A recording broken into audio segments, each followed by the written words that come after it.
అధః ప్రథమోధ్యాయః అర్జున విషాదయోగం 25వ శ్లోకం నుండి 36వ శ్లోకం వరకు.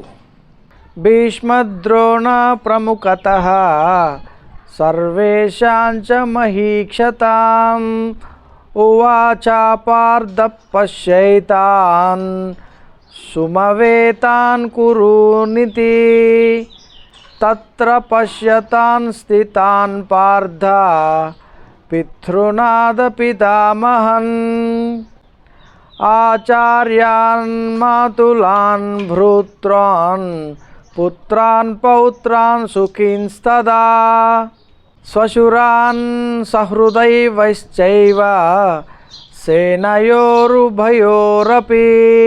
సమీక్ష స కౌంతేయః సర్వాన్ బంధూనవస్థితాన్ కృపయా పరమాయ విష్టో విషీదన్నిదమబ్రవీత్.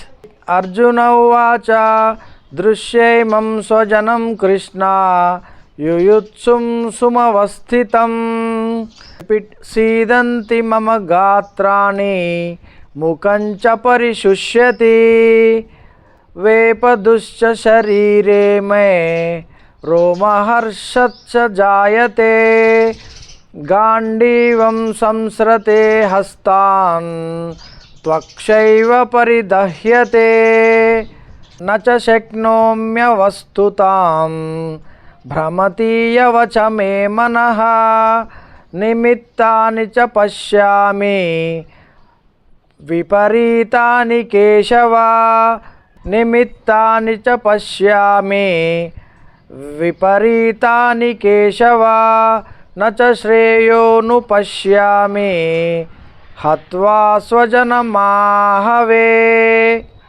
న కాంక్షే విజయం కృష్ణ న చ రాజ్యం సుఖాని చ కిం నో రాజ్యేన గోవింద కిం భోగైర్జీవితేన వా యేషామార్దే కాంక్షితం నో రాజ్యం భోగానః సుచాని చ త ఇమేవ స్థితా యుద్ధే ప్రాణాన్ త్యక్త్వా ధనాని చ ఆచార్యః పితరః పుత్రా సదైవ చ పితామహాః మాతులాః శ్వశురాः పౌత్రాः శాలాః సంబంధినస్తదా ఏతాన్న హంతుమిచ్ఛామి జ్ఞాతోపి మధుసూదన ఆపి త్రైలోక్యరాజ్యస్య హేతోః కిం ను మహీకృతే.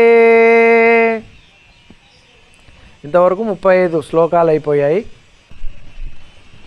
భావం: ఇరు సైన్యాల మధ్యలో అర్జునుని కోరిక మేరకు రథాన్ని నిలిపిన కృష్ణుడు అర్జునునితో భీష్ముడు, ద్రోణాచార్యుడు, ఇతర రాజుల సమక్షంలోనే కృష్ణుడు ఇలా అన్నాడు: ఓ పార్థ, ఇక్కడ కూడి ఉన్న కురు వంశస్థులను చూడుము.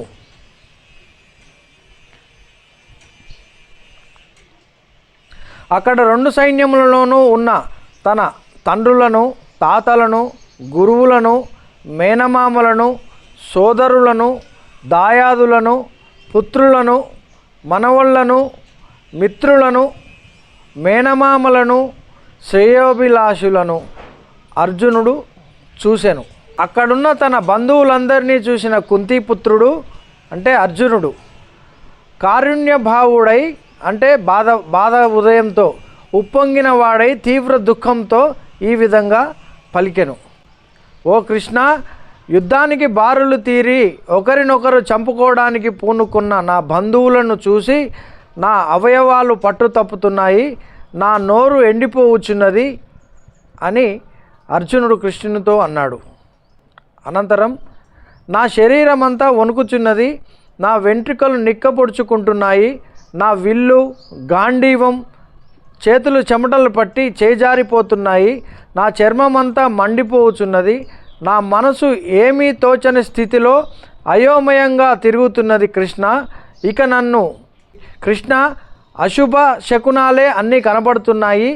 ఈ యుద్ధంలో సొంత బంధువులని చంపుకోవడం వలన మంచి ఎలా కలుగుతుందో నేను చూడలేకపోతున్నాను, నేను అర్థం చేసుకోలేకపోతున్నాను. ఓ కృష్ణ, నాకు విజయం కానీ రాజ్యం కానీ వాటి వలన వచ్చే సుఖం కానీ అక్కర్లేదు.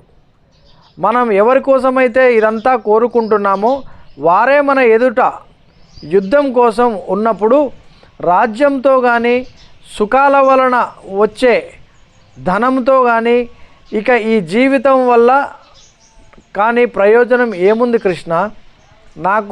నేను యుద్ధం చేయలేను అని అర్జునుడు బాధపడుతున్నాడు. గురువులు, తండ్రులు, కొడుకులు, తాతలు, మేనమామలు, మనమలు, మామలు, బావమరుదులు, ఇంకా ఇతర బంధువులు వీరంతా తమ ప్రాణాలను ధనాన్ని పణంగా పెట్టి మరీ ఇక్కడ చేరి యుద్ధానికై వచ్చి ఉన్నారు. ఓ మధుసూదన అంటే కృష్ణుడు, నా మీద వారు దాడి చేసినను నేను వారిని సంహరించను. ధృతరాష్ట్రుని పుత్రులను సంహరించినను ఈ భూమండలమే కాదు, ముల్లోకములపై ఆధిపత్యము సాధించినను సరే ఏం తృప్తి నాకు ఉండదు. గురువులు, తండ్రులు, కొడుకులు, తాతలు, మేనమామలు, మనవలు, మామలు, బావమరుదులు, ఇంకా ఇతర బంధువులు వీరందరూ తమ ప్రాణాలను ధనాన్ని పణంగా పెట్టి మరీ ఇక్కడ యుద్ధానికి వచ్చి చేరి ఉన్నారు. ఓ మధుసూదన అంటే కృష్ణుణ్ణి, నా మీద వారు దాడి చేసినా నేను వారిని సంహరింపను అంటే చంపను అంటున్నాడు అర్జునుడు. ధృతరాష్ట్రుని పుత్రులను సంహరించినను ఈ భూమండలమే కాదు, ముల్లోకాలపైన ఆధిపత్యం సాధించినా సరే ఏం తృప్తి ఉంటుంది మనసునకు అని అర్జునుడు కృష్ణునితో అన్నాడు అని సంజయుడు ధృతరాష్ట్రునికి వివరింపసాగాడు. ఈ రోజుతో 24వ శ్లోకం నుండి 35వ శ్లోకం వరకు పూర్తయింది. నమస్కారం. గోవింద గోవింద గోవింద.